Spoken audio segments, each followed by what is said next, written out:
तयारीनंतर, प्राथमिक माहितीनंतर, अनंत संतांचे आपल्यावर उपकार असल्यामुळे त्यांच्या ग्रंथांचा संदर्भ घेत सनातन गोस्वामी, जीवा गोस्वामी, रूपा गोस्वामी, चैतन्य महाप्रभू, वल्लभाचार्य, रामानुजाचार्य, संत तुकाराम, माऊली ज्ञानदेव या सर्वांच्या ग्रंथातला थोडा थोडा आस्वाद घेत त्यांच्या भक्तीची संकल्पना थोडीशी समजावून घेत आपण प्रत्यक्ष श्रीकृष्णांच्या मुखातून आलेल्या भगवद्गीतेच्या आधाराने नवविधा भक्ती या वृक्षाच्या पायथ्याशी येऊन आपण पोचलेलो आहोत. आणि आज उत्तम योग आहे. कोजागिरी पौर्णिमा चालू आहे. को जागृती इति कोजागिरी. प्रत्यक्ष माता लक्ष्मी विचारतीये कोण जागा आहे. ही जागृत अवस्था चौथी अवस्था आहे, तुर्यावस्था आहे. आपण ज्याला जागृत अवस्था म्हणतो त्या अवस्थेचा बाध करणारी जी चौथी अवस्था आहे त्या अवस्थेमध्ये कोण आहे. आणि असा जर कोणी जागा असेल तर त्याला आपल्या ऐश्वर्याने, ज्याला लौकिक अर्थामध्ये संपत्ती किंवा वित्त म्हणतात, पण आध्यात्मिक सत्तेमध्ये ज्याला आत्मसत्ता म्हणतात, असं सुख, असं ऐश्वर्य देणारी ही लक्ष्मी आज या पौर्णिमेला प्रत्येक भक्ताच्या हृदयाचं दार ठोठावत असते. इतकंच नव्हे, माऊली स्वतः म्हणतात, आणि ऋतू बरवा शारदू, शारदी पुढती चांदू, चंद्री जैसा संबंधू पौर्णिमेचा. हीच रात्र आहे ज्या वेळेला बालकृष्णांनी रास क्रीडा केली. हीच रात्र आहे ज्या वेळेला साक्षात शंकरांना नामोहरम करणारा कामदेव त्याचं गर्वहरण आज कृष्णांनी केलं.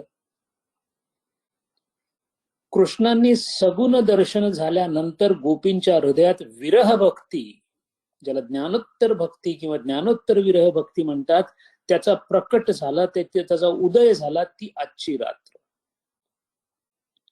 उर्वरंग, मिलन आणि विरह अशा तीन भक्तीच्या उत्कट अवस्था आहेत. पैकी मिलन अवस्था संपून विरह अवस्थेमध्ये जाणं, कृष्णाशिवाय श्वास सुद्धा घेणं शक्य न होणं, ही जी अवस्था आहे, ही अवस्था गोपींची आज रात्री सुरू झाली होती.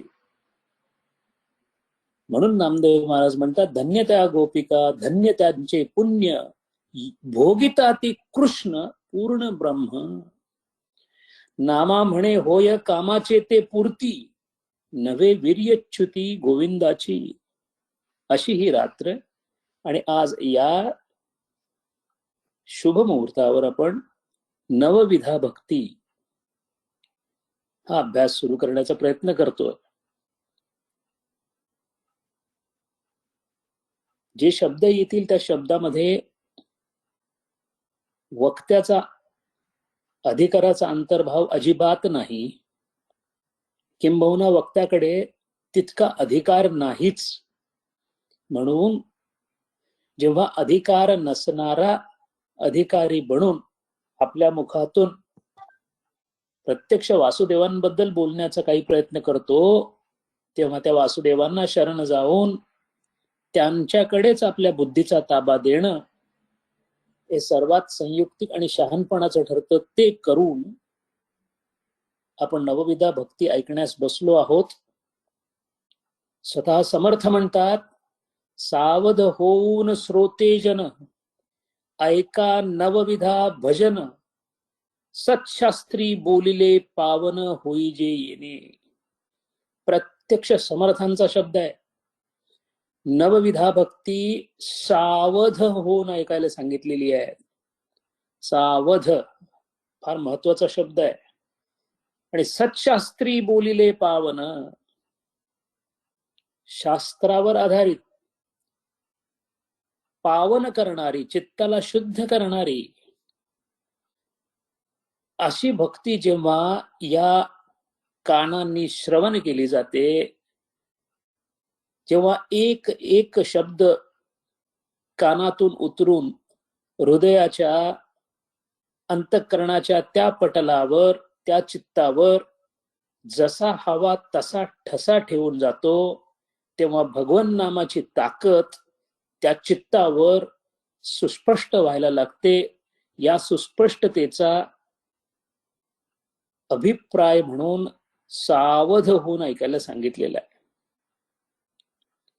5 इंद्रियांनी युक्त असा हा आपला देह आहे आणि 5पैकी एकावर सुद्धा आपलं नियंत्रण नाही आहे. या 5ची ताकद खूप मोठी आहे. विवेक चूडामणीमध्ये एक सुंदर मंत्र श्लोक येऊन जातो. शब्दादिभिः पंचभिरेव पंचपंचत्वम आपुः स्वगुणेन बद्धाः कुरंग मातंग पतंग मीन भृंगा नरहा पंचभिरंचित किम. अर्थ असा आहे की एक एक इंद्रिय नाशाला कारणीभूत ठरतं. जसं हत्तीला स्पर्शानं हरिणाला आपल्या पाडसांचा आवाज झाल्यासारखं वाटतं, म्हणून ते बरोबर शिकाऱ्याकडे, व्याधाकडे धावतं आणि त्याचा मृत्यू होतो. म्हणून हरिण शब्दानी, मातंग म्हणजे हत्ती स्पर्शानं, पतंग म्हणजे ज्याला मॉथ म्हणतो आपण, तो ज्योतीवर झेप घेतो फक्त प्रकाशाचं दर्शन झाल्यामुळे. म्हणून पतंग रूपाने, मासा गळाला अडकतो फक्त चवीमुळे म्हणजे रसनेमुळे, तर भुंगा कमळात अडकतो फक्त वासान. जर हे 5 एका एका इंद्रियांनी स्वतःचा नाश ओढवून घेतात, तर 5 इंद्रिय लाभलेल्या मनुष्याची अवस्था काय होत असेल. म्हणून या 5 इंद्रियांपैकी 5ही इंद्रियांना व्यवस्थित नेस्तनाबूत करण्याचं शास्त्र म्हणजे भक्तिशास्त्र आहे. म्हणून या इंद्रियांना हरणाची उपमा कबीर महाराजांनी दिलेली आहे. कबीर महाराज म्हणतात, हे हरणांनो, हे इंद्रियांनो, हिरणा समजबुज चरणा. चरणी म्हणजे इंद्रियांचा आहार.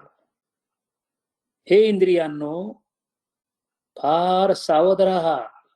हिरणा समजबुन चरणा इक बन चरणा. सगळी इंद्रिय जर ब्रह्मावर एकाग्र झालेली असतील, सगळी इंद्रिय जर आत्मतत्वावर एकाग्रित झाली असतील, चालेल. जिथे स्वतःचा अहंकारच लयाला गेलेला असतो, जिथे एकत्व असतं, त्या वनामध्ये तू चरायला गेलास तर चालेल. इक बन चरणा दुजे बन चरणा. दुजे बन म्हणजे जिथे द्वैत आहे, तू स्वतःला भक्त समजतोस आणि सगळ्या इंद्रियांनी तुझ्या आराध्य दैवताचं, इष्ट दैवताचं ध्यान करतोस, पूजन करतोस, भजन करतोस, भक्ती करतोस, चालेल. इक बन चरणा दुजे बन चरणा तिजे बन पग मत धरणा. तिजे बन म्हणजे हे विश्व, विषयांनी भरलेलं हे जे विश्व आहे, इथं मात्र तुझी 5 इंद्रिय लावू नको. तिजे बन मे 5 पारधी. इथं 5 पारधी आहेत, इथं 5 इंद्रिय आहेत, त्यांचे विषय आहेत, ते विषय म्हणजे पारधी आहेत. तिजे बन मे 5 पारधी इनके नजर मत पडना.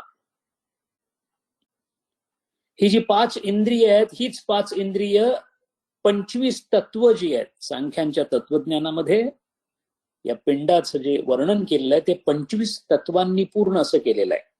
5 कर्मेंद्रिय, 5 ज्ञानेंद्रिय, पंचमहाभूत, 5 तन्मात्रा, मन बुद्धी चित्त अहंकारच्या ऐवजी पुरुष प्रकृती प्रधान अहंकार, अशा पद्धतीने 25 तत्वांची व्यवस्था सांख्य तत्वज्ञानामध्ये घालून दिलेली आहे.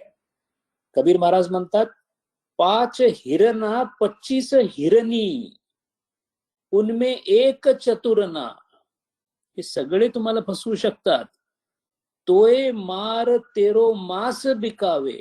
तुला मारून तुझं मांस विकून टाकतील. तेरे खाल का करेंगे बिछोना. तुझी चमडी काढून त्याचाच बिछाना करतील. याचाच अर्थ पुन्हा पुन्हा तू या संसारामध्ये येत राहशील, पुन्हा पुन्हा मृत्यूला सामोरा जात राहशील. म्हणून हिरणा समज बुझ चरणा. आता या 5 इंद्रियांना नेस्तनाबूत करण्यासाठी राजयोग वेगळी पद्धत सांगतो, ज्ञानयोग वेगळी पद्धत सांगतो, संयतेंद्रियता, यम नियम, अशा अनेक वस्तूंमधून, अशा अनेक प्रक्रियांमधून या इंद्रियांना जाऊन इंद्रियांची शुद्धता करण्याचा प्रयत्न सगळे करतात. अत्यंत दुरापास्त समजलं जातं, अवघड समजलं जातं. पण भक्तिशास्त्र वेगळंच काम करतं.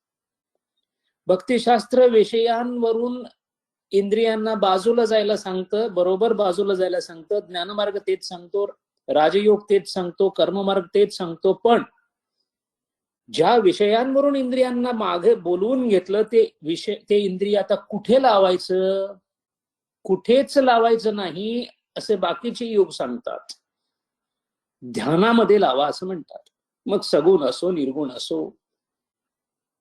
भक्तिशास्त्र असं सांगतं की तुझं विषयांशी तुझ्या इंद्रियांचं जे नातं आहे ते तसंच ठेव, फक्त तुझा विषय बदल. साध्यामध्ये केलेला लक्षणारूपी बदल म्हणजे भक्ती. वाटतं ना मन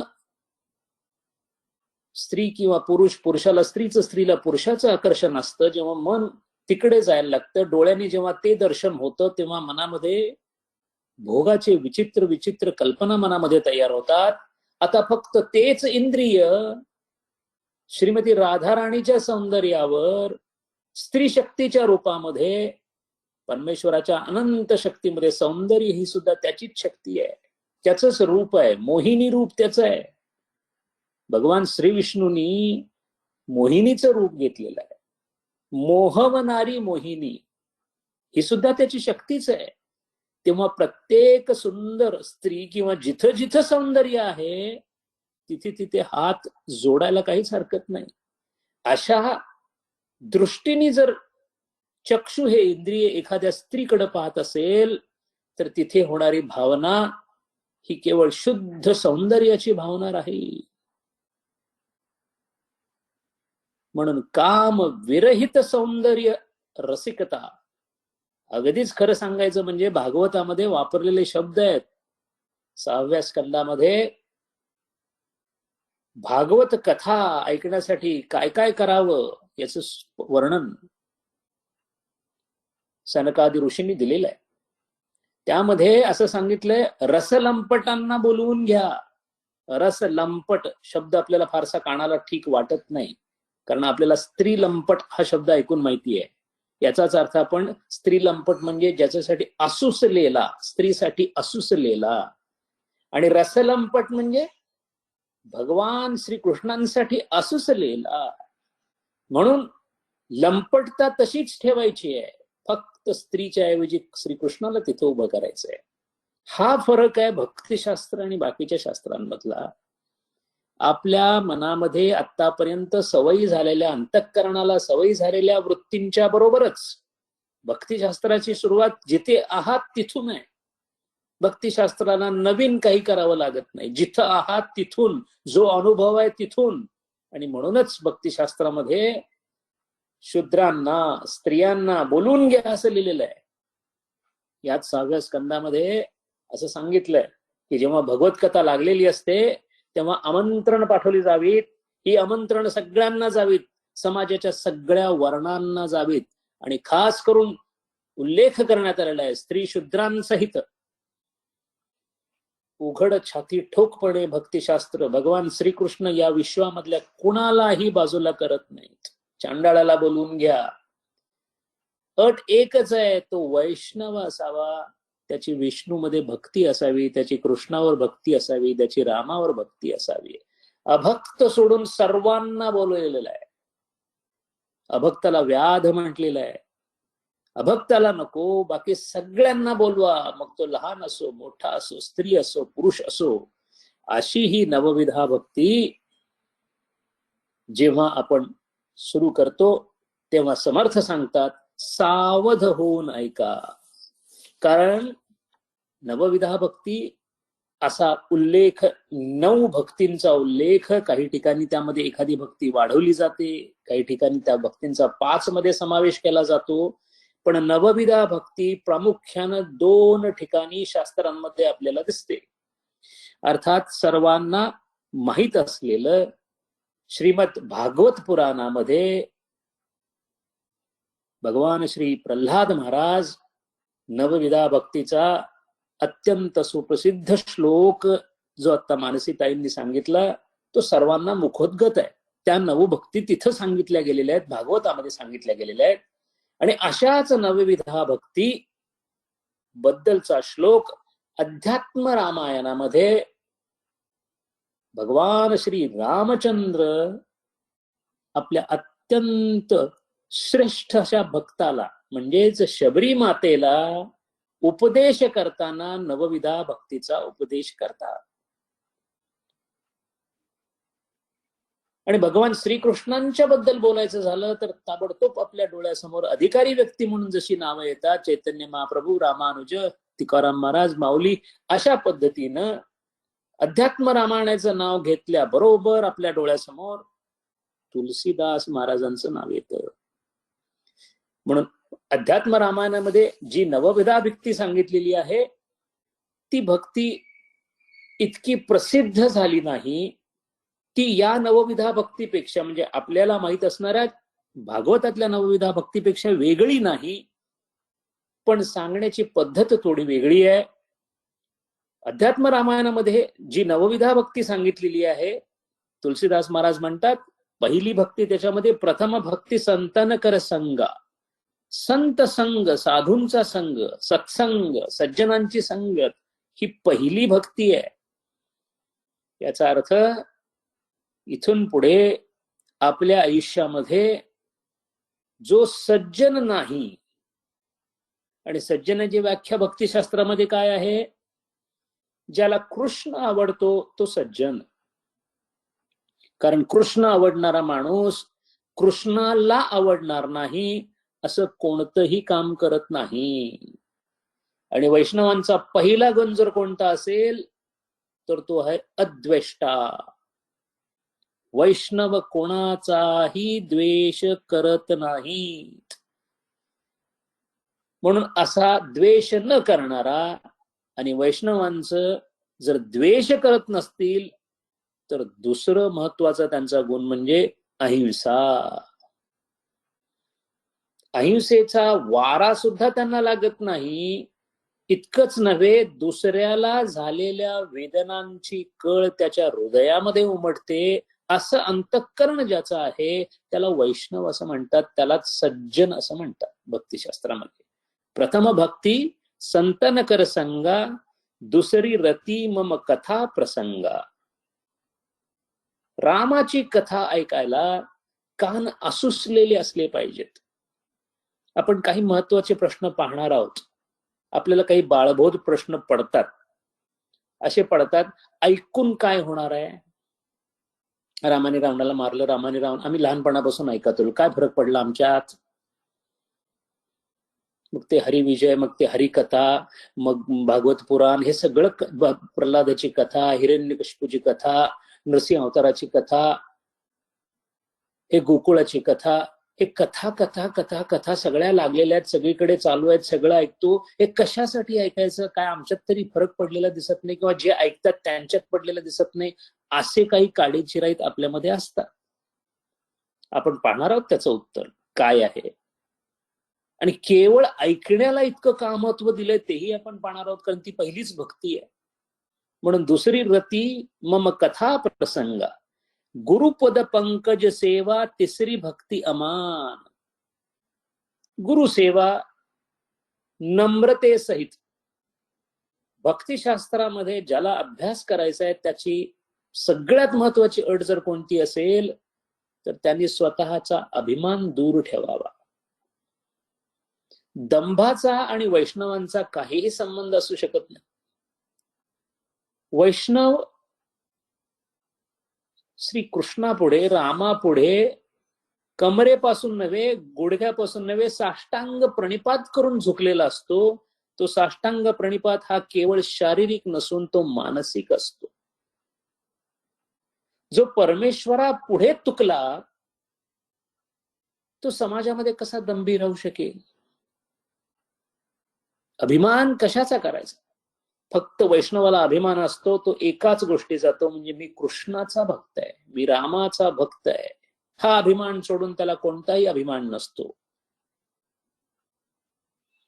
भगवान श्री हनुमान महाराजांनी रामाचं गुणगान तर सगळीकडे केलंच, किंबहुना रामाशिवाय त्यांना अस्तित्वच नव्हतं. पण रामाचा मी सेवक आहे सांगताना मात्र त्यांची छाती फुलून येत असायची. याला सात्विक अभिमान असं म्हणतात. चौथी भक्ती मम गुण करई कपट तजी गान. मनामधलं कपट त्याज करून म्हणजेच अद्वेष्टा होऊन शुद्ध चित्ताने रामांचं गुण गाणे, यालाच कीर्तन म्हणतात, संकीर्तन. मंत्र जाप मम दृढ विश्वासा पंचम भजन सो वेद प्रकाशा. जो गुरूंनी किंवा जो दीक्षा मंत्र मला मिळालाय त्या मंत्राचं मी परत परत स्मरण करणे, ही पाचवी भक्ती आहे. छटदमशील बिरती बहुकर्मा निरत निरंतर सज्जन धर्मा. दम शील, वैष्णवाचं शील कसं असावं? स्वच्छ धुतल्या तांदळासारखं चारित्र्य असायला लागतं. आणि स्वच्छ धुतल्या सांगण्यासारखं चारित्र्य समाजामध्ये दाखवण्यासाठी नव्हे, जेव्हा मी माझ्या समोर उभा राहीन. आपल्या सर्वांना माहिती आहे, संपूर्ण दिवसामध्ये एक तरी असा क्षण येतो ज्या वेळेला, खास करून जेव्हा आपण झोपायला जातो त्यावेळेला, आपण आपल्या समोर उभे असतो. काही गोष्टींचं वैषम्य मनामध्ये असतं, काही गोष्टींचा अभिमान मनामध्ये असतो, काही गोष्टी चांगल्या झाल्या म्हणून आनंद होतो, काही झाल्या नाहीत म्हणून दुःख असतं. त्यावेळेला आपण आपली प्रतिमा पाहत असतो. ती प्रतिमा जर शीलवान असेल तर मुखावर मंद स्मित येऊन आपण निद्रेच्या आहारी जाऊ शकतो. अन्यथा केलेल्या पापांची टोचणी, आणि तुम्हा आम्हाला तर निश्चितच लागेल, निर्ढावलेले जे गुन्हेगार आहेत, आतंकवादी आहेत, त्यांना सुद्धा कुठेतरी त्या पापाची टोचणी असते. म्हणूनच ते जितकं धार्मिक कृत्य आहे तेवढं मोठ्या मोठ्याने करतात. हे जे शल्य आहे, हे शल्य कधीही वैष्णवाला नसतं, कारण त्याचं शील जे आहे ते उत्कृष्ट प्रकारचं असतं. सातवा सममोहिमय जे देखा मोते संत अधिक कर लेखा. रामाचे सर्व जग आहे अशी संकल्पना. पाहिन तिकडे राम, करीन ते राम, कोण भेटलं राम राम, कोण आलं राम राम, अशी अवस्था. मोते संत अधिक कर लेखा. आणि रामाच्या भक्तीमध्ये रत असणारे संत हे देवांपेक्षा सुद्धा मोठे आहेत अशी संभावना ही सातवी भक्ती सांगितलेली आहे. आठव जथा लाभ संतोष रूपने हो नहीं देखिए परदोष. सपने हो नहीं देखी परदोष. दुसऱ्यांचे दोष स्वप्नात सुद्धा ज्याला मिळत नाहीत अशी आठवी भक्ती आहे. कोणाही जीवाचा न घडो मत्सर वर्ण सर्वेश्वर पूजनाचे, तुकाराम महाराज आपल्याला सांगतात, ती आठवी भक्ती आहे वाल्मिकी अध्यात्म रामायणामध्ये. नवम सरल सब सन छलहीन मम भरोस ही हर्षन दीना. नववी भक्ती तिथं स्थितप्रज्ञ भक्ती म्हणून सांगितलेली आहे. सरल सब सब छलहीन, अशा 9 भक्ती अध्यात्म रामायणामध्ये तुलसीदास महाराजांनी सांगितलेल्या आहेत. पण या 9 भक्तीपेक्षा सर्वांच्या मनावर बिंबलेली, प्रसिद्ध झालेली अशी 9विधा भक्ती जी आहे ती मात्र श्रीमद भागवतामधली भक्ती आहे. आणि ती जी भक्ती आहे त्या भक्तीचा स्त्रोत, श्रीमद भागवत भक्तीचा स्त्रोत भगवद्गीतेमध्ये आपल्याला सापडतो. आपण तो पाहिलेला आहे. अथ चित्तम समाधातुम न शक्नोषि मयि स्थिरम अभ्यास योगेन ततो माम इच्छाम आप्तु धनंजय. अभ्यास योगेन हा जो शब्द वापरला गेलाय यालाच 9विधा भक्ती असं म्हणतात. 9विधा भक्तीचा स्त्रोत भागवताचा या भगवद्गीतेमध्ये, या मंत्रामध्ये आहे. आणि जर ही 9विधा भक्ती पूर्णत्वाला पोचली तर तो पराभक्तीमध्ये प्रवेश करतो. त्याला उत्तमा भक्ती म्हणतात, पराभक्ती म्हणतात. आणि मग त्या पराभक्तीमधला जो श्लोक आहे तो पण आपण पाहिलेला आहे. मय्येव मन आधस्व मयी बुद्धी निवेशय निवशस्सी मय्येव अत ऊर्ध्वन्न संशय. असा नवविधा भक्तींच्या पायऱ्यांनी जो परिपूर्ण झालेला भक्त आहे तो पराभक्तीमध्ये पोहोचल्यानंतर त्याचं आणि माझं मन एकच झालेलं असतं. आता ऊर्ध्व न संशय, याच्यामध्ये काहीही संशय नाही, असं भगवान स्वतः आपल्या मुखातून भगवद्गीतेमध्ये सांगतात. ही नवविधा भक्ती नेमकी आहे तरी काय? आपण भाव आणि रस श्रीमती राधाराणींचं तत्व पाहताना बघितलेलं. नवविधा भक्तींची थोडक्यात जर व्याख्या करायची झाली तर भावरूपेण रसनिष्पत्ती पूर्वक कृष्ण व्यतिरिक्त सर्व विषय त्यागेन वासुदेव प्रति आकर्षण प्रीती रती माध्यमेन प्रेम रूपांतर प्रक्रिया.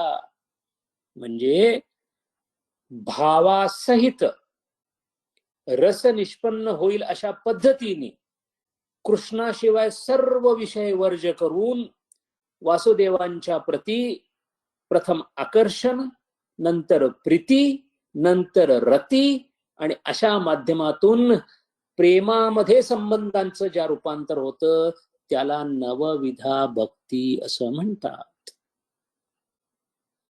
साहेब है रंगरेज चुनर मेरी रंगडारी. रंग देणारा तू आहे. मेरी चुनर म्हणजे माझं शरीर, त्याने रंग देऊन टाकलं म्हणजे प्रेमरसामध्ये बुडवून टाकलं. ही प्रक्रिया 9 प्रकारांनी होऊ शकते. 8 का नाही आणि 10 का नाही याचं उत्तर संतांनीच दिलेलं आहे. कारण समस्त जन यांच्या कल्याणासाठी आतापर्यंत जितका ऋषीमुनींनी आपल्या बाजूनी जे जे काही मुक्त हस्तानं देण्याचा प्रयत्न केलेला आहे, आपल्या स्वतःच्या अनुभवातून कृष्णाच्या प्रेमरसाला प्राप्त झालेले कृष्ण भगवानांचे निकटवर्ती, ज्यांना परिकर असं म्हणतात, त्या परिकरांनी अनुभवातून या नवभक्ती घालून दिलेल्या आहेत. आणि म्हणून भागवताच्या आणि विष्णू पुराणामध्ये सुद्धा भागवताच्या 7व्या स्कंदामध्ये 5व्या अध्यायामध्ये 23वा श्लोक येतो, जो श्लोक नवविधा भक्तीचा गळ्यातला ताईत बनून गेलेला आहे. मुकुटमणी श्लोक ज्याला म्हणता येईल. श्रवणम कीर्तनम विष्णू स्मरणम पादसेवनम अर्चनम वंदनम दास्यम सख्यम आत्मनिवेदनम. नवविधा भक्तीचं महत्व किती मोठं आहे. भक्तिशास्त्रामध्ये नवविधा भक्ती हा साधनेचा कळस आहे. एक खूप छान दृष्टांत बघूया म्हणजे लक्षात येईल की नवविधा भक्ती किती महत्वाची आहे. शिर्डीच्या साईबाबांबद्दल सर्वांना माहिती आहेच. बाबा अवतार होते. बाबांच्या अस्तित्वाने भक्तीची खूप जोपासना झाली. अनंत भक्त अजूनही बाबांच्या कृपेने भक्तीमध्ये जोडले जातात. अवतारांचं ते कार्यच असतं. म्हणून शिर्डीला क्षेत्र महात्म्य आहे. या बाबांना भेटायला पुण्यामधले एक अनंतराव पाटणकर म्हणून होते, ते भेटण्यासाठी आले. या अनंतराव पाटणकरांचं वैशिष्ट्य असं होतं की जवळजवळ सगळ्या वेदांतांचा, पुराणांचा आणि उपनिषदांचा त्यांनी उत्कृष्ट अभ्यास केलेला होता. नुसता अभ्यास नव्हे, ते त्या ग्रंथांचे अधिकारी होते. त्यांच्या ज्ञानाचं कौतुक सगळ्यांकडून व्हायचंच. त्यांच्या मुखातून हे सगळं ऐकायला मिळावं म्हणून बरेचसे लोक त्यांना ऐकत सुद्धा असत. पण त्यांना स्वतःला एक खंत लागली होती की इतकं सगळं वाचून माझं चित्त मी जितकं करता येईल तितकं शुद्ध करून सुद्धा अजूनही मनाला शांती लाभलेली नाही, आत्मसुख मिळत नाही. तेव्हा कोणीतरी त्यांना सुचवलं की आपण शिर्डीला बाबांना जाऊन भेटा, कदाचित तुम्हाला ते मदत करतील. बऱ्याच भक्तांना मदत करतात. उपासनी महाराज तिथे आलेच होते. तेव्हा हे अनंतराव पाटणकर साईबाबांना भेटायला गेले. साईबाबा थोडे गूढ होतेच. त्यांनी सगळं ऐकून घेतलं पाटणकरांचं आणि ते म्हणाले, तुला शांती हवी आहे ना, मग मी तुला एक दृष्टांत देतो, तो जर समजला तर तुला शांती मिळेल. दृष्टांत असा होता, ते म्हणाले की एक सौदागर आला, त्याला घोडी खरेदी करायची होती, म्हणून तो घोडी खरेदी करायला आला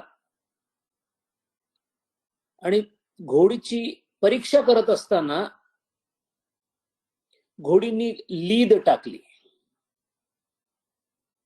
घोडीनी लीद टाकली आणि घोडीची लीद ही गाठी प्रमाण असते. त्या घोडीनी 9 गाठी टाकल्या लीदच्या. सौदागरांनी ताबडतोब आपल्या स्वतःचं वस्त्र काढलं आणि त्या वस्त्रामध्ये या 9 लीद ज्या टाकलेल्या गाठी होत्या त्या बांधून व्यवस्थित घेतल्या आणि तो गेला. आणि त्यांनी घोडी खरेदीच केली नाही. झालं, बाबांचा दृष्टांत संपला. आनंदराव पाटणकर विद्वान असून सुद्धा बुचकळ्यात पडले की हे बाबांनी मला काय सांगितलं. आता बाबांना परत विचारता येणं शक्य नाही, म्हणून त्यांनी आपल्या स्नेहांना विचारायला सुरुवात केली, जे ज्ञानी होते. आणि त्यातल्या एका बाबांच्या भक्तांनी त्याची व्यवस्थित फोड करून सांगितली. ते म्हणाले, बाबा असं म्हणतात की अत्यंत सुशोभित वाटणारी जी घोडी होती ती सगळ्या शास्त्रांचं द्योतक होती, पण या शास्त्रांचं सार जे आहे ते नवविधा भक्तीमध्ये आहे, म्हणून त्या घोडीनी 9 लिदेच्या 9 गोळ्या टाकल्या, त्या यांनी व्यवस्थित बांधून घेतल्या. याचाच अर्थ तू नवविधा भक्तीचा अभ्यास कर, मनाला शांती मिळून जाईल. त्याप्रमाणे त्यांनी केलं. ते आत्म सुखरत झाले. याचाच अर्थ नवविधा भक्तीची ताकद किती मोठी आहे हे आपल्याला कळू शकेल. प्रश्न असा येतो की मग 9 प्रकारच्या भक्ती का सांगितलेल्या आहेत, एक भक्ती का नाही सांगितलेली? याचं कारण आपल्याला लक्षात घ्यावं लागेल. पहिली गोष्ट म्हणजे प्रत्येकाची बुद्धी जी आहे ती कर्मानुसार काम करते. बुद्धी कर्मानुसार येणं आणि जन्म घेणे लागे वासनेच्या संगे. याचाच अर्थ प्रत्येक जीव जो जन्माला आला तो प्रारब्ध वशामध्ये 3 गोष्टी ठरवून घेऊनच येतो असं शास्त्र सांगतं. एक जाती, एक आयु आणि एक भोग. जाती, आयु आणि भोग हे निश्चित असतात. जाती म्हणजे योनी, कोणत्या योनीमध्ये जन्माला यायचं हे प्रारब्ध ठरवतं. प्रारब्ध वर्षामध्ये खूप लोकांना मी त्रास दिलेला असेल, विनाकारण मारलं असेल, तर या वेळेला मला रस्त्यावर भटकणाऱ्या कुत्र्याची योनी मिळेल आणि सगळे दगड मारतील, अशी जाती मिळेल. आयु, जन्माला आलेला जीव किती वेळ जगेल हे प्रारब्ध वशामध्ये ठरलं जातं. म्हणजे याचा अर्थ असा आहे का की अमुक इतकी वर्ष जगणार म्हणजे तो कसंही वागला तरी तेवढा जगेलच? आयु हा श्वास प्रश्वासावर अवलंबून आहे. आयुष्याची मर्यादा जेव्हा ठरवली जाते म्हणजेच श्वास प्रश्वासाची मर्यादा ठरवली जाते. प्राणांचा आयाम नक्की केला जातो. आता यामध्ये जर त्यांनी श्वास प्रश्वास वाढावे असं काही केलं स्वकर्तृत्वाने, तर तितकं त्याचं आयुष्य कमी होऊ शकतं. कारण श्वास प्रश्वास तेवढेच आहेत. स्वतःच 4 पटीने वजन वाढवलं तर त्याचे श्वास प्रश्वास वाढणार आहेत, ओबेसिटी होणार आहे, त्यामुळे त्याचं आयुष्य कमी होणार आहे. आयुष्याची लांबी नाही, श्वास प्रश्वासांचे गणित ही आयुष्याची मर्यादा आहे. आणि तिसरं आहे भोग. या जन्मामध्ये प्रारब्धवशाने दिलेल्या पूर्वीच्या कर्मफलांचा जो विपाक आहे तो ठरलेला आहे. याचाच अर्थ माझी परिस्थिती माझ्या हातात नाही, परिस्थितीवर नियंत्रण माझ्या हातात आहे. 10वीला नापासच होते, पासच होत नाहीये. अभ्यास केला, सगळं केलं, प्रारब्धवशात खूप प्रामाणिकपणाने खूप कष्ट केले, लक्ष्मी हाताला लागत नाही, परिस्थिती आहे, प्रारब्धवशात आहे. पण दारिद्र्य असून सुद्धा मी उपनिषदांचा अभ्यास करू शकतो,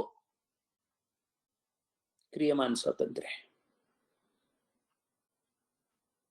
म्हणून प्रारब्धवशामध्ये जाती, आयु आणि भोग या तिन्हींच्या अनंत जन्मांच्या संस्कार आणि वासनेनुसार संस्कार आणि वासना, वासनांनी विचार आणि विचारांनी शील. स्वामी विवेकानंदांनी घालून दिलेली पद्धत आहे. माणूस हा दुसरा तिसरा कोणी नसून शीलाचं प्रतीक आहे. तुम्ही कोणत्या शीलाचे आहात ही तुमची खरी आयडेंटिटी किंवा ओळख आहे. मी श्रीमंत आहे, गरीब आहे, अमुक आहे, तमुक आहे, छोटा आहे, मोठा आहे, स्त्री आहे, पुरुष आहे, युवक आहे, तरुण आहे, ही ओळख नाही. शील काय आहे? कारण शील म्हणजे अनंत जन्मांच्या संस्कारातून, वासनेतून तयार झालेलं शिल्प आहे ते. मग ते बेढप आणि विकृत असेल तर याचा अर्थ माझे संस्कार आणि वासना चांगल्या नाही आहेत. आणि मग बेढप आणि विकृत शिल्प एक चांगला खंदा शिल्पकार पुन्हा त्याला व्यवस्थित आकार देतो, तो चांगल्या वासनांनी, चांगल्या संस्कारांनी. म्हणून विचारशीलाचे द्योतक आहेत. म्हणूनच काहींच्या मनामध्ये फक्त भगवंताचा विचार येतो, काहींच्या मनामध्ये भगवंताबद्दल नको नको ते चुकीचे शब्द मनामध्ये येतात, तोंडामध्ये येतात. ईश्वर म्हणजे बंधूपणा आहे. त्याला विष्णू अपराध असं म्हणतात. खूप मोठा अपराध आहे तो. तुम्हाला श्रद्धा नसेल, अश्रद्ध म्हणून राहा, हरकत नाही, पण सश्रद्ध माणसाच्या श्रद्धेला तडे जातील. म्हणून भगवान, ईश्वर किंवा या तत्वांबद्दल, ज्या तत्वांची तोंड ओळख सुद्धा नाही अशा माणसाने जर त्याच्यावर टीका केली तर त्याला बुद्धिवादी टीका जरी म्हणत असले तरी त्याला शास्त्रामध्ये, भक्तिशास्त्रामध्ये त्याला विष्णू अपराध असं म्हटलेलं. आणि विष्णू अपराध हा अक्षम्य मानला जातो. वैयक्तिक झालेले सगळे अपराध श्रीकृष्ण भगवान पोटात घेऊ शकतात, पण दुसऱ्या वैष्णव बांधवाला दिलेला त्रास किंवा द्वेष कृष्ण महाराजांच्या दरबारामध्ये कधीही प्रवेश करू देऊ शकत नाही. याचाच अर्थ जर माझं प्रारब्ध, परिस्थिती, माझे विचार, माझी शील वेगळं वेगळं असेल तर माझ्या स्वभावामध्ये असणारे जे काही प्रवृत्ती आहेत त्या वेगळ्या वेगळ्या असणार आहेत. अशा विविध प्रवृत्तींचं वर्गीकरण करून 9 प्रकारच्या वर्गामध्ये ही भक्ती अशी बसवलेली आहे की प्रत्येक जण या 9 पद्धतीच्या, या 9 प्रकाराच्या, या 9 पायऱ्यांनी हळूहळू हळूहळू पुढे जात कोणतंही शील जरी असेल तरी सुद्धा स्वतःचं भक्तामध्ये रूपांतर करू शकतो.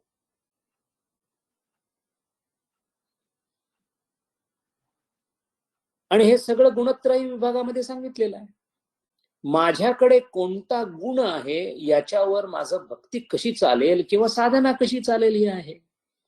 जर माझ्यामध्ये तमोगुणाचं अधिक्य असेल तर मला भक्तिशास्त्रच काय, कोणत्याही कार्यामध्ये गतीच येणार नाही, काही करावंसं वाटत नाही. आळस, प्रमाद, आलस्य, निद्रा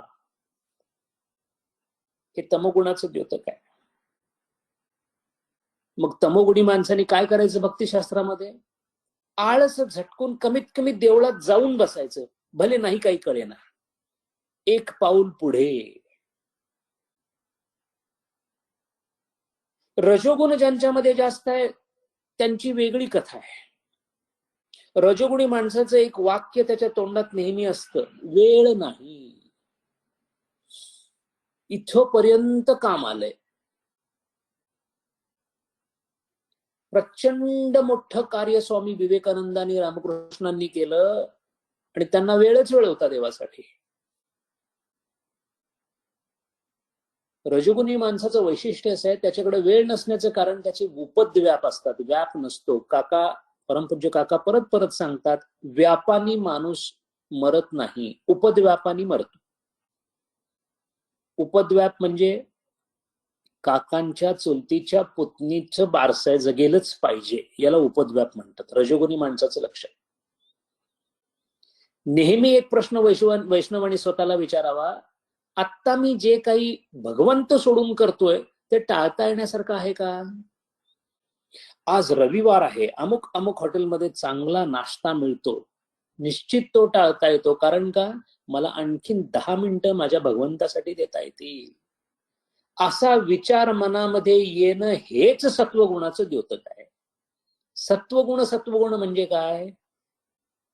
ज्या व्यक्तीला भगवंताच सगळं करावंसं वाटतं, ज्या व्यक्तीच्या विचारांमध्ये केवळ श्रीकृष्णाचाच विचार यायला लागतो, ज्याला नेहमी उदात्त वाटावं लागतं.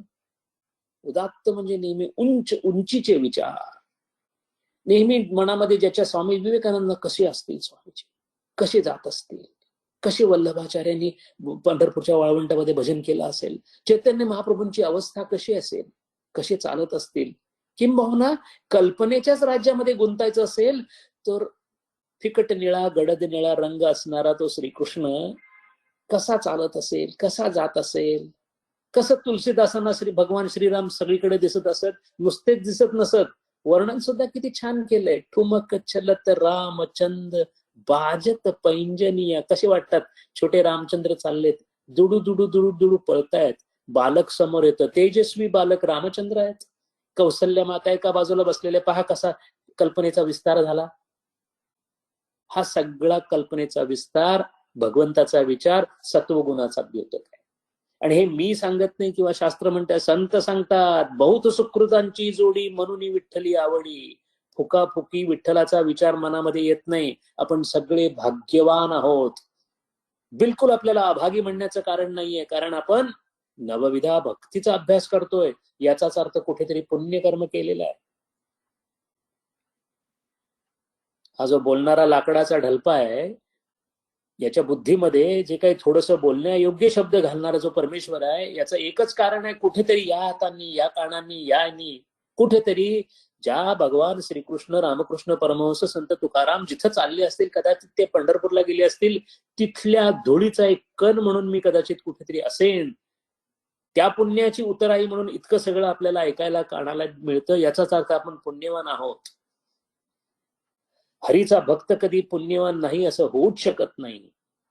आणि म्हणून कशी पुण्याई मिळते हे पाहण्यासाठी एक चांगला दृष्टांत आहे. सुशर्मा म्हणून होता, त्याची कथा आहे. एक सुशर्मा नावाचा ब्राह्मण होता. आपण परत श्रवण भक्ती करतोय, कथेंचं श्रवण करावं. सुशर्मा नावाच्या ब्राह्मणाची कथा आहे. उद्दाम ब्राह्मण होता, विषय व्यासंगी होता, बाहेर ख्याली होता, आपल्या सगळ्या उच्च कुलाची ज्ञानाची वासलात लावून ठेवली होती. असे सगळं दुष्ट कर्म करायचा आणि दुसऱ्या ब्राह्मणांना त्रास द्यायचा, दुसऱ्या अभ्यास करणाऱ्या विद्यार्थ्यांना त्रास द्यायचा, साधकांना त्रास द्यायचा. असा हा सुशर्मा ब्राह्मण जेव्हा मृत्युमुखी पडला, तेव्हा त्याला बैलाचा जन्म मिळाला. आता बैलाच्या जन्मामध्ये त्याच्यावर इतकं काही ओझं लादलं गेलं आणि असं 10 वर्ष त्यांनी प्रचंड ओझं वाहणारा बैल म्हणून काम केलं. रोज अंग दुखायचं आणि मोठ्याच्या मोठं ओझं त्याचा मालक त्याच्या. असं होत असताना एकदा तो बैल बेशुद्ध पडला. जेवायला दिलं नव्हतं मालकांनी, प्रचंड काम करून घेतलं, त्यामुळे तो रस्त्यावरच बेशुद्ध पडला. आता बेशुद्ध पडल्यानंतर ज्या काळातली कथा आहे, त्या काळामध्ये लोक नुसती प्रार्थना करत नसत, आपलं स्वतःचं पुण्य सुद्धा दुसऱ्या व्यक्तीला देण्याची ताकद त्यांच्याकडे होती. तेव्हा हा बैल पडल्यानंतर आजूबाजूला जाणारे सगळे एकत्र आले. त्यातल्या एका ऋषी महाराजांनी म्हटलं, अरे अरे अरे, बैल बेशुद्ध पडलाय, माझं थोडं पुण्य त्याला देतो. असं म्हणून सगळ्यांनी आपलं थोडं थोडं पुण्य दिलं आणि तो बैल जो आहे तो तिथून पुढच्या जन्मामध्ये गेला. पण जाताना थोडं पुण्य घेऊन गेला, दिलेलं पुण्य. हे सगळं पुण्य जेव्हा दिलं जात होतं तेव्हा तिथे एक वेश्या आली होती.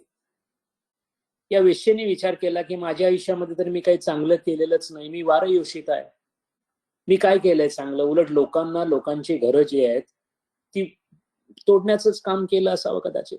तेव्हा माझ्याकडे काय पुण्य आहे मला माहित नाही, पण जर असेल भगवंता माझं पुण्य तर ते सुद्धा या बैलाला लागू दे, म्हणून तिनेही पुण्य दिलं होतं. अशा या सगळ्या पुण्यांनी या सुशर्माची पुन्हा ब्राह्मण कुलामध्ये त्याचा जन्म झाला.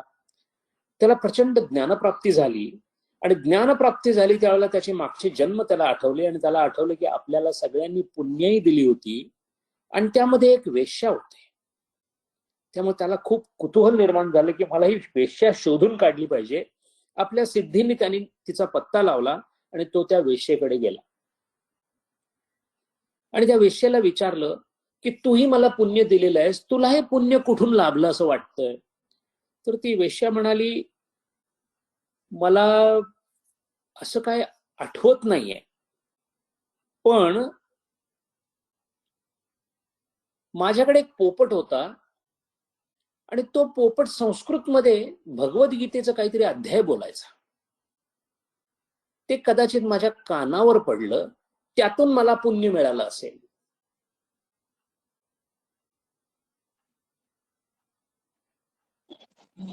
जेव्हा ही कथा ऐकली तेव्हा सुशर्माला कळालं की भगवंताचं नाम इच्छा नसताना, उद्देश नसताना सुद्धा जर कानावर पडलं, यातला अर्थवाद या कथेतला आपण सोडून देऊ, अतिरंजित वाटतो तो भाग सोडून देऊ. मूळ मुद्दा असा आहे की भगवंताच्या नजदीक त्याच्या नाव श्रवण, कानावर भगवंताचं नाव किंवा मुखामध्ये भगवंताचं नाव येणं हे केवळ आणि केवळ पुण्याईचं लक्षण आहे. म्हणून नवविधा भक्ती पायरी पायरीने पुढे जाते. एखाद्या वस्तूचं ज्ञान व्हायचं असेल तर सगळ्यात पहिल्यांदा त्या वस्तूच्या अस्तित्वाची जाणीव झाली पाहिजे. म्हणून श्रवण ही पहिली पायरी आहे. साधं उदाहरण आहे, 2 स्त्रिया किंवा 3 स्त्रिया जेव्हा एकामेकांशी बोलतात तेव्हा त्यातली एक स्त्री असं म्हणते, अगं बाजारात नवीन साडी आलेली आहे,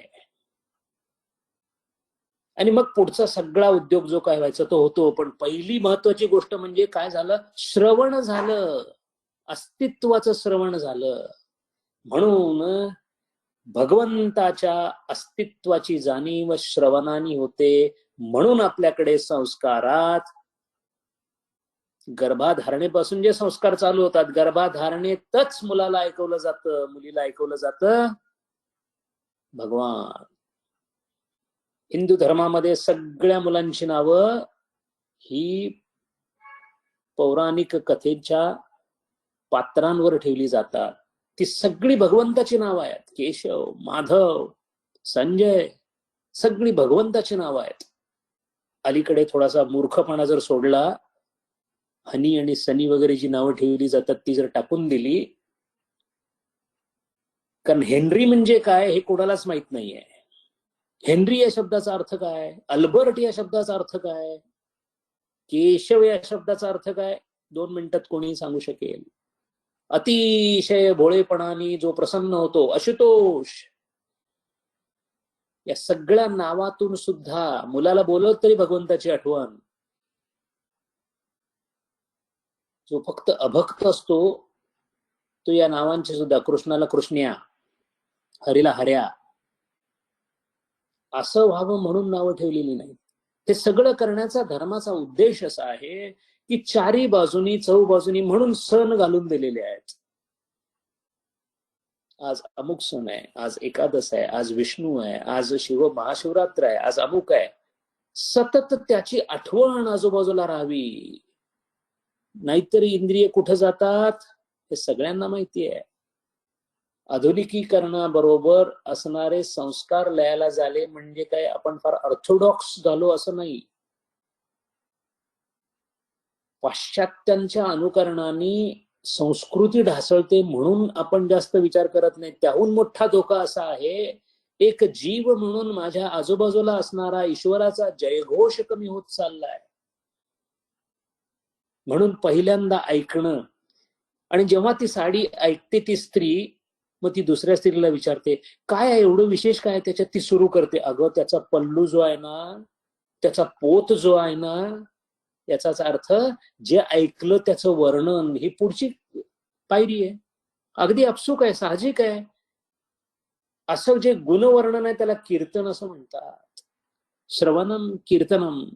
मग ती स्त्री घरी जाते आणि सतत डोक्यात ठेवते की हे एकदा आले ना की त्यांना सांगायचं की मला ही साडी घ्यायची आहे. मग कोणाशी बोलताना तेच. तेवढ्यात तिने जर चुकून दुसऱ्या आपल्या कोणाला तरी फोन केला तर, अगं एक साडी आलेली मी ऐकलं, मी पण जाणार आहे. म्हणजे सतत ते स्मरणात राहतं. विष्णू स्मरणम.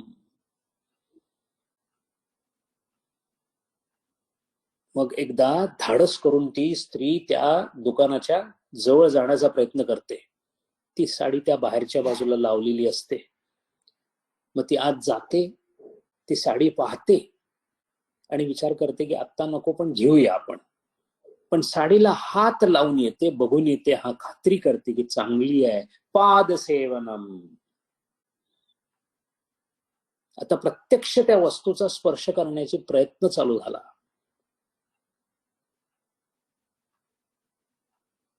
आता मग तयारी सहज जाते आणि मग त्या साडीची इतर साडींशी तुलना करून बघते. मग त्या सगळ्या तुलना केलेल्या साडींमध्ये उत्कृष्ट असल्यामुळे या साडीचा परत परत एकदा उघडायला लावा. ती पहिला घेतली ती परत दाखवा, परत बंद करा. अर्चनम. त्या वस्तूच्या जवळ सतत राहण्याचा केलेला प्रयत्न. जितकं त्या वस्तूच्या जवळ जाईल तितकी ती साडी इतकी आवडायला लागते की ती कधी एकदा मी घेईन असं होतं. त्या साडीचं महत्व इतकं मोठं होतं की ती जवळजवळ त्या साडीला शरणच जाते. वंदनम. आणि आता मात्र ती घेतल्याशिवाय कोणत्याही प्रकारचा तरुणोपाय नाही अशी खात्री झाल्यानंतर ज्या ज्या कृत्या करून शेवटी ती त्याला मिळवते, ते मिळवणं आत्मनिवेदन आहे. आणि त्या मिळवण्यासाठी ज्या ज्या क्लुप्त्या केलेल्या आहेत, ज्या प्रकारचं नातं प्रस्थापित केलेलं आहे, त्यात दास्यम आणि सख्य मिळून जात.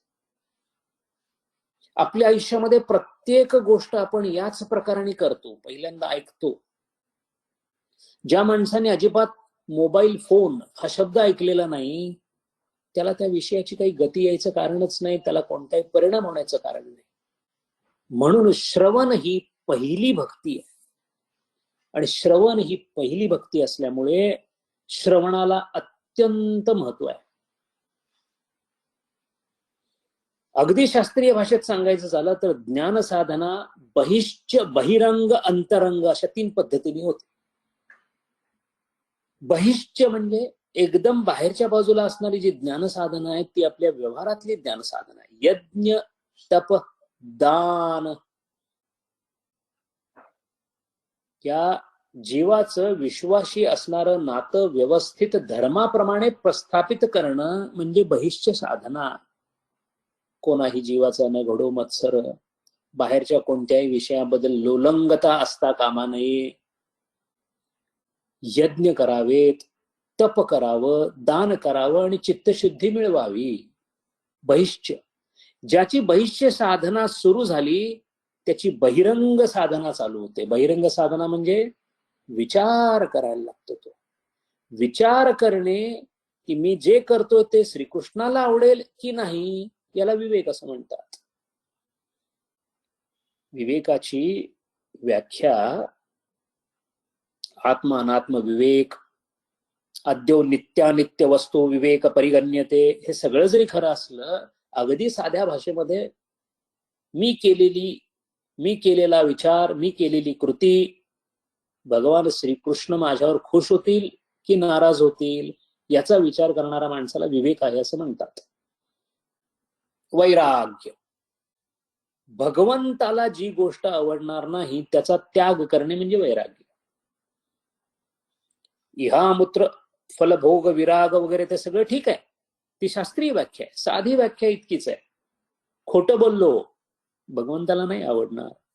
खूप गोष्टी एकत्र केल्या, भगवंत म्हणतील पंचमहाभूतांचा ढीग घालून ठेवला माझ्या भक्तांनी, नाही करणार. वैराग्य. भगवंताला काय आवडतं? माझं चित्त आवडतं, मग तेवढंच ठेवायचं.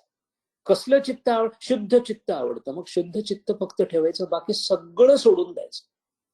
त्याला वैराग्य असं म्हणतात. पण समाजामध्ये माझं नाव अमुक तमुक ते भगवंताला आवडत नाही, सोडून द्यायचं.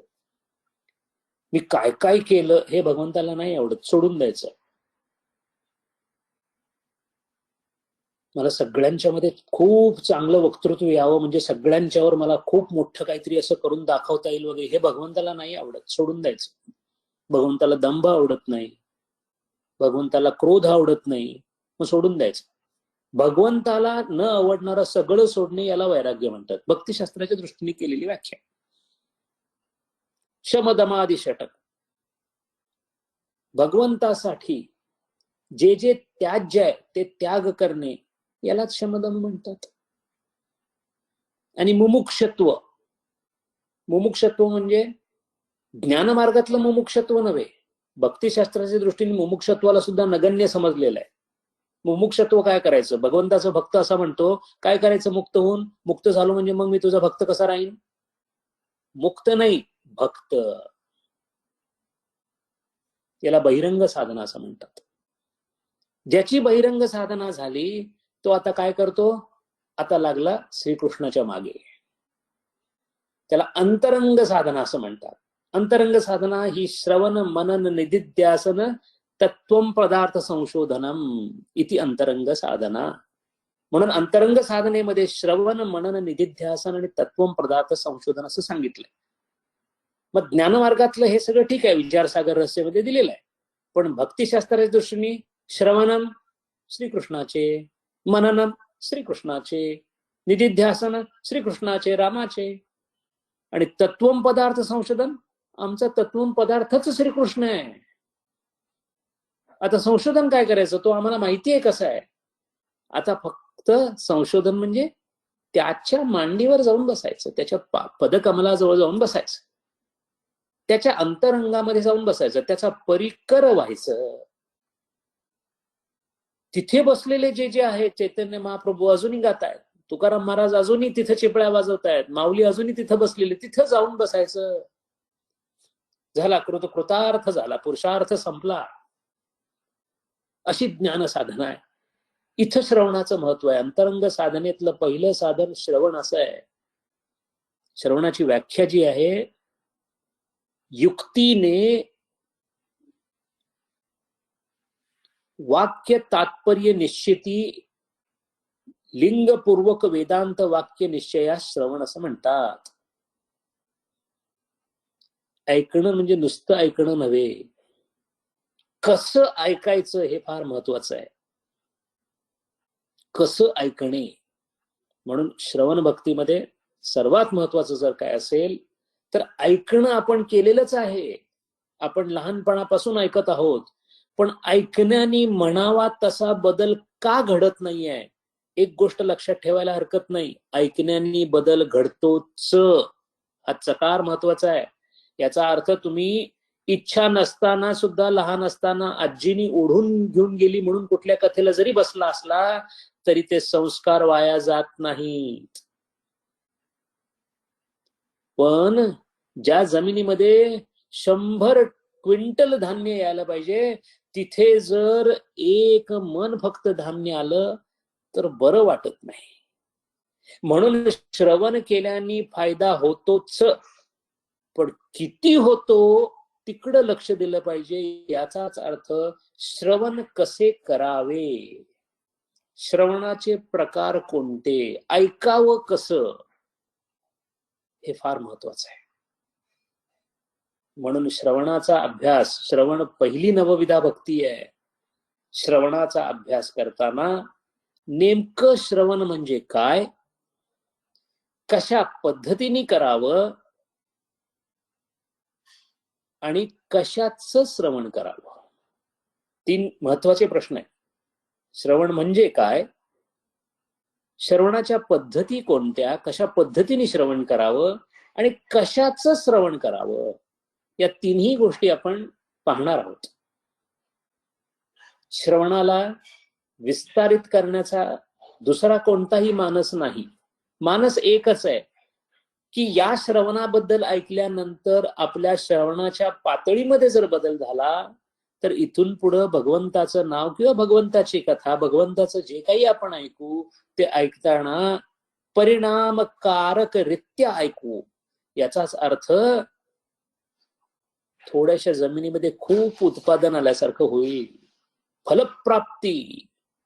काका, परमपूज्य काका नेहमी सांगतात, अध्यात्मात स्वार्थी असावं, व्यवहारात परमार्थी असावं. आपण नेमकं उलट करतो.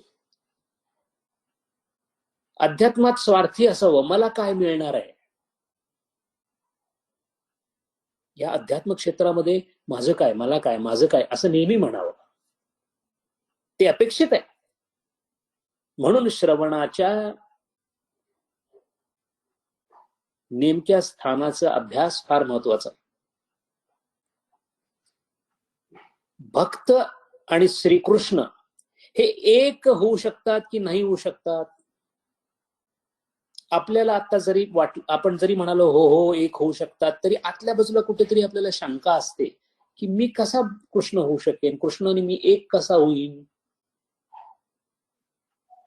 अशा या संशयाला असंभावना असं म्हणतात. मी आणि कृष्ण एक होऊ शकतो म्हणजेच जीव ब्रह्म ऐक्य संशयाला असंभावना असं म्हणतात.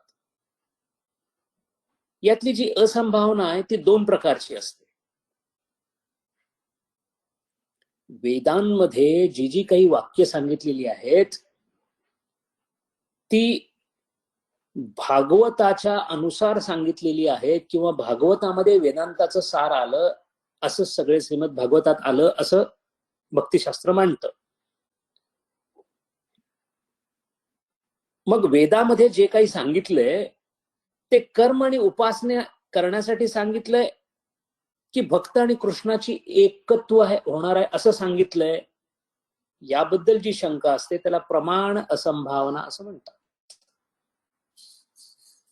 शास्त्रामध्ये नेमकं काय सांगितलंय आणि शास्त्रामध्ये सांगितल्यानुसार भक्त आणि श्रीकृष्ण एक होऊ शकतो की नाही याची जी शंका त्याला प्रमाण असंभावना म्हणतात.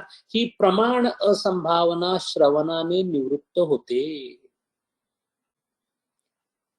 महाराज आपल्याला कळत नाही, आपल्याला कोणत्याही हिंदू माणसाला जर सांगितलं की भगवान श्रीराम प्रसन्न होतील आणि मग ते तुला आशीर्वाद देतील आणि मग तू त्यांच्याशी एक होऊ शकशील, आपल्याला याच्याबद्दल काहीही ऑब्जेक्शन वाटत नाही. आपण शांत चित्ताने ऐकून घेतो, आनंदाने ऐकून घेतो. हेच वाक्य जर एखाद्या पाश्चिमात्य माणसाला सांगितलं की असा एक चतुर्भुज देव आहे, त्याची मी आराधना करतो आणि मी त्याच्याशी एक होणार आहे, त्याला कळणं सुद्धा शक्य नाही. तो पहिल्यांदा म्हणेल हे काय प्रकरण आहे. आता लक्षात आलं प्रमाण असंभावना म्हणजे काय आहे. त्याला जी भावना होईल त्याला प्रमाण असंभावना म्हणतात. आम्हाला ती भावना तितकी होत नाही कारण लहानपणापासून हिंदू असल्यामुळे ते संस्कार आहेत. हिंदू संस्कार रक्तात घेऊन येतो म्हणतात कारण ते प्रारब्धानी आलेले असतात. भगवान श्रीरामांच्या बद्दल वाटणारा आदर, श्रीकृष्णांच्या बद्दल वाटणारा आदर, त्यांच्याबद्दलचं ज्ञान की अशी व्यक्ती, असे संत, असा देव अस्तित्वात आहे याची जाणीव सुद्धा नसणारे असंख्य जीव आहेत. आपण किती भाग्यवान आहोत हे आपल्याला कळत नाही. ब्रह्मावर्तामध्ये भारतवर्षामध्ये जन्म होणे हे किती भाग्याचं लक्षण आहे हे आपल्याला न कळण्याचं कारण म्हणजे आपल्याकडे आलेल्या आपसुक गोष्टी त्यातली एक श्रद्धा, जिला आधुनिक लोक विनाकारण अंधश्रद्धा या नावाने बडवत बसतात. ती श्रद्धा किती महत्वाची आहे हे तेव्हा कळतं जेव्हा माझा स्वतःचा अनुभव आहे. माझ्याकडे पतंजली योगशास्त्र शिकण्यासाठी एक रोमानियाची गृहस्थ येत होते. तो गृहस्थ माझ्याकडे अत्यंत सिन्सिअर म्हणजे अत्यंत रस घेणारा पतंजली योगशास्त्रामध्ये, आणि तो येऊन मला विचारायचा, आम्ही दोघं बोलत असायचो जे काय असेल, पण बराच वेळा तो माझ्याकडे पाहत राहायचा आणि मी विचारलं असं का पाहता, तर तो म्हणाला की किती भाग्यवान आहे, तुम्हाला हे सगळं कळतं. तर मी त्याला म्हटलं, बाबा हे योग हा शब्द मी लहानपणापासूनच ऐकत आलेलो आहे. त्यांनी सांगितलं, माझ्या वयाच्या 25-26व्या वर्षी मी हा शब्द ऐकला आणि तिथून मग हळूहळू हळूहळू मला, आता मी 40-45ला पोहोचलोय, अजूनही मला बरंच समजत नाही. योगश्चित्त वृत्ती निरोध हा या सूत्राच्या भाष्याबद्दल बोलताना तो इतका आश्चर्यचकित झाला होता की तो म्हणाला की किती ज्ञान आहे, म्हणजे आपल्याकडे जे आहे त्याची आपल्याला कल्पना येत नाही. याचंच कारण असं की आपण संशयापासून तसे दूर आहोत. पण राम आणि मी एक होऊ शकतो, श्रीकृष्णाने मी एक होऊ शकतो, मी श्रीकृष्णाचा असीम भक्त होऊ शकतो, हे माहीत असून सुद्धा अनुभव नाही. भारतीयांचं, हिंदू लोकांचं किंवा हिंदू साधकांचं दुर्दैव असं आहे की सोनं अस्तित्वात आहे हे माहिती आहे, पण ते मिळवण्याचा प्रयत्न काहीही केला जात नाही. ज्यांना सोनच माहिती नाही त्यांना कमीत कमी इथे क्षम्य आहे अपराध. तो आपल्याला तो अपराध क्षम्य नाही. कारण ज्या भूमीमध्ये तुकाराम येऊन गेले, ज्या भूमीमध्ये माऊली राहून गेली, त्या भूमीत जन्मलेला जो आहे तो असा कसा रामापासून विन्मुख राहील, श्रीकृष्णापासून विन्मुख राहील? याचाच अर्थ, जो राहतो गोमतीचे तीरी तो हा दोरी खेळवितो, हे माहीत असून सुद्धा आपण त्याच्यासाठी प्रयत्न करत नाही. म्हणून कदाचित स्वामी समर्थ शंकर महाराज, तुकाराम महाराज या सर्वांच्या कृपेने आपण नवविधा भक्ती आणि श्रवण भक्ती पाहतोय. आणि आता का होईना, देर आहे दुरुस्त आहे, व्यवस्थित श्रवण म्हणजे काय समजून घेऊया आणि मग अथक प्रयत्न करून गोपींच्या राज्यात जाण्यासाठी प्रयत्न करायला लागूया. हे सगळं बाहेरचं राज्य बघून झालंय, याच्यातलं दुःख सगळं सहन करून झालेलं आहे. चिखलामधून काहीही चांगलं निघणार नाही. या कोळशाच्या खाणीत जो हिरा होता ना, तो हिरा आपण पाहतोय. त्यामुळे यालाच आता पैलू पाडू, चांगले उत्तम जवाहीर बनवू. तुकाराम महाराजांनी स्वतः सांगितलंय, धन्याचा माल भांडार फोडून दिलेला आहे, तो विकत घेऊ. भक्तीचं मूल्य देऊन देवाला विकत घेऊया. गोपींसारखी अवस्था होऊन जाऊ दे. डोईवर टोपली, टोपलीमध्ये दूध, गोरस घेऊन विकायला चालल्या मथुरेला, पण लक्षातच येईना की वर गोरस आहे की कृष्ण आहे. आणि मग बाजारात बोलायला लागल्या, कृष्ण घ्या, कृष्ण घ्या, कृष्ण घ्या, कृष्ण घ्या. लोक विचारायला लागले, अरे गवळणी दूध विकायला येणाऱ्या, गोरस विकणाऱ्या गवळणी श्रीकृष्णाला विकायला लागल्या आणि प्रत्येकीकडे एक श्रीकृष्ण. होऊ दे ना अशी अवस्था, अशी अवस्था होऊ दे. मग मला सांगा की ज्यांना गोरसामध्ये सुद्धा श्रीकृष्ण दिसायला लागला, तर श्रीकृष्ण तिकडे राहील गोकुळामध्ये की माझ्या गोरसामध्ये येईल? आपल्या घरामध्ये जशी लक्ष्मी कोजागिरीला येते, तसा श्रीकृष्ण 365 दिवस आपल्याकडे राहायला श्रीखंड्या म्हणून राहिलेच ना होय नाथ महाराजांच्याकडे. मग आमच्याकडे नाथ महाराजांचा अधिकार नाही, पण नाथ महाराजांचा अधिकार संपादन करावा इतका प्रयत्न करण्याची तरी मुभा परमेश्वराने दिलेली आहे ना. त्यालाच तर क्रियमाण स्वातंत्र्य म्हणतो. इथं कर्णाचा आपण आदर्श घ्यावा. कुलायत्ते तु जन्मा मदायत्ते तु पुरुष पौरुषम. अरे मी कोणत्या परिस्थितीत जन्माला आलो ते माझ्या प्रारब्धामुळे आलो. मी दरिद्री आहे, मी अमुक आहे, मी विकृत आहे, मला त्रास देतो, मला नवरा त्रास देतो, हे सगळी परिस्थिती झाली.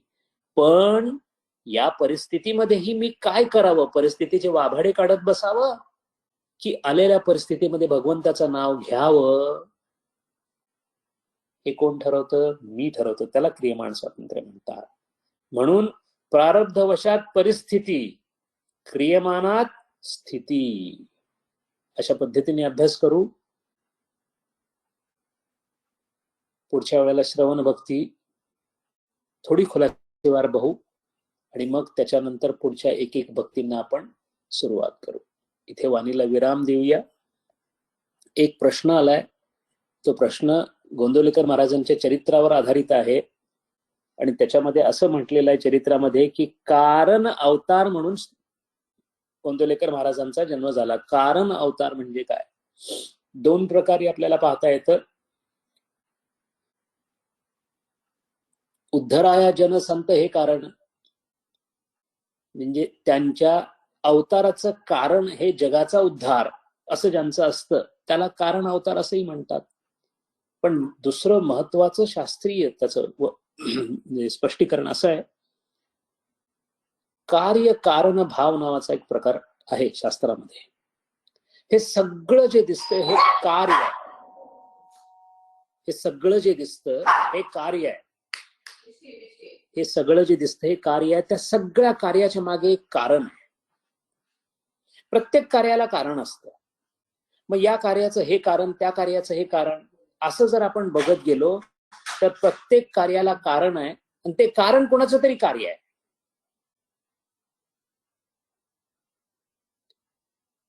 लोण्याचं कारण काय आहे? ताक आहे. ताकाचं कारण दही आहे. दह्याचं कारण दूध आहे. दुधाचं कारण गाय आहे. गाईचं कारण, असं जर मागे मागे मागे गेलो तर एका अशा ठिकाणी आपण येऊन थांबतो की जिथं नुसतं कारण आहे पण ते कशाचं कार्य नाही आहे. असं कोणाचंही कार्य नसलेलं पण सगळ्या कारणांचं कारण असणारं जे कारण आहे म्हणजेच ब्रह्मा, त्याला कारण असं म्हणतात. त्या कारणाचा अवतार म्हणजे ब्रह्मावतार. असे ब्रह्मचैतन्य गोंदवलेकर महाराज होते. इथे वाणीला विराम देऊया. ओम पूर्णमद पूर्णमिदं पूर्णात् पूर्णमुदच्यते पूर्णस्य पूर्णमादाय पूर्णमेवावशिष्यते. ओम शांति शांति शांति. हरि ओम. श्री गुरुभ्यो नमः. हरि ओम.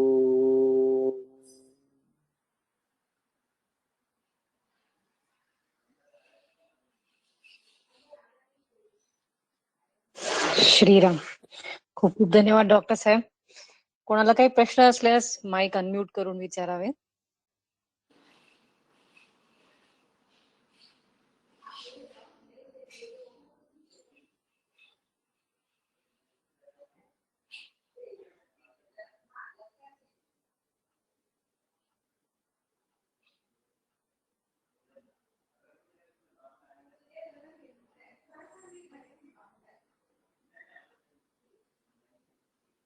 डॉक्टर साहेब, माझ्या मनात एक प्रश्न आला, मी विचारते. जी. श्रवण हे सर्वप्रथम साधन, पण एखाद्या व्यक्तीस व्यंग असल्यास, त्याला श्रवणाची कुवत जर का नसेल तर मग कशी काय सुरुवात व्हायची? हरिओम. श्रवण केवळ श्रोत्रेंद्रियांनी होतं असं नाही. श्रवण स्मृतीतून होऊ शकतं. आपण जेव्हा ध्यानाला बसतो तेव्हा कानावर आवाज जरी नसले बाहेरचे तरी विचारांनी सुद्धा श्रवण होऊ शकतं. स्मृतीतून श्रवण करता येतं. स्मृतीतून श्रवण करणे म्हणजे स्मृती जेव्हा आपला भाग करत असते तेव्हा कोणतंही इंद्रिय कार्यरत नसतं. 6वं इंद्रिय कार्यरत होतं, त्याला अंतःकरण असं म्हणतात. मन हा षष्ठानी इंद्रियानी प्रकृतीस्थानी कर्षती. मन हे 6वं इंद्रिय आहे. त्यामुळे त्या इंद्रियांनी स्मृतिरूपाने केलेली गोष्ट ही सुद्धा श्रवणाच्याच योग्यतेची होती. म्हणून जर व्यंग असेल आणि श्रवणामध्ये व्यंग येणं याचाच अर्थ श्रवण योग्य असणाऱ्या गोष्टींचा केलेला उपहास जर झाला असेल तर त्याची शिक्षा म्हणून श्रवणामध्ये व्यंग येतं. हरिकथेमध्ये जो जो अडचण आणतो, हरिनामामध्ये जो जो माणूस मुद्दा म्हणून हरिनाम ऐकू येऊ नये अशी व्यवस्था करतो, असं आपल्याकडे होतं. एखाद्या ठिकाणी सप्ताह लागलेला असतो, मुद्दा म्हणून त्याच्या समोर सिनेमाची गाणी लावली जातात. असा जो घोर अपराध करणारे आहेत त्यांना हे व्यंग येतं. म्हणून व्यंग आल्यानंतर सुद्धा जर इच्छा असेल तर श्रवणाचं काम इतर इंद्रियांमार्फत करू जाऊ शकतं. उदाहरणार्थ या नवविधा भक्तीमध्ये कुठेही वाचण्याबद्दल आलेलं नाही. मग वाचलं भगवंताबद्दल तर त्याला काय म्हणायचं? डोळ्यांनी जरी वाचलं, कारण श्रवण या प्रक्रियेमध्ये ते शब्द आत जाणे हे अपेक्षित आहे. मग शब्द आत जाण्याचा हा जर मार्ग असेल तर शब्द आत जाण्याचे बाकीचे मार्ग आहेत. शब्द स्मृतीमधून आणता येतात, शब्द डोळ्यांनी पाहता येतात, शब्द कानांनी ऐकता येतात, आणि जर ब्रेल लिपी शिकला असेल तर शब्द हाताने स्पर्श करता येतात. ब्रेल लिपीचा जर साधक असेल तर तो हाताने स्पर्श करेल श्रीकृष्णाच्या नावाला. म्हणजे स्पर्शातून सुद्धा आपल्याला हे मिळू शकतं. या सगळ्या प्रकारांनी जे होतं त्याला श्रवणच, कारण उपलक्षणांनी समजून घ्यायचंय. श्रवण म्हणजे उपलक्षण काय? बाकीची इंद्रिय सुद्धा. एक इंद्रिय सांगितलंय, पण श्रवणाला जास्त का श्रवण हा शब्द का घेतलाय? तर सगळ्यात जास्त ऐकण्याचं काम होतं. आणि हे एक इंद्रिय असं आहे ते बंद करता येत नाही. तुम्ही पहा, बाकीची सगळी इंद्रिय बंद करू शकाल, हे बंद करता येत नाही आपल्या आपण. कारण याच्यात काहीतरी घालून अगदी बंद करायचा प्रयत्न केला तरी काहीतरी ऐकू येत राहतं. म्हणून उपलक्षणांनी श्रवण इंद्रिय जे आहे ते उपलक्षणांनी बाकी इंद्रियांचा सुद्धा संकेत करतच. म्हणून आपल्याला तिथे वाचनाबद्दल काही त्या नवविधा भक्तीच्या श्लोकामध्ये आलेलं दिसत नाही, पण उद्देशपूर्तीच्या दृष्टीने त्याला तितकंच महत्व आहे. हरिओम.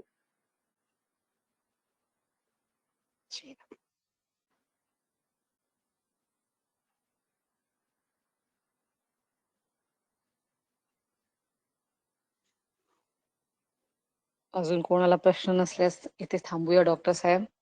हरिओम. प्रवचनांची लिंक आपल्या चॅट स्क्रीन वरती पोस्ट केलेली आहे, ती कोणाला हवी असल्यास डाउनलोड करावी. पुन्हा भेटूया पुढच्या शनिवारी. धन्यवाद, खूप खूप धन्यवाद डॉक्टर साहेब.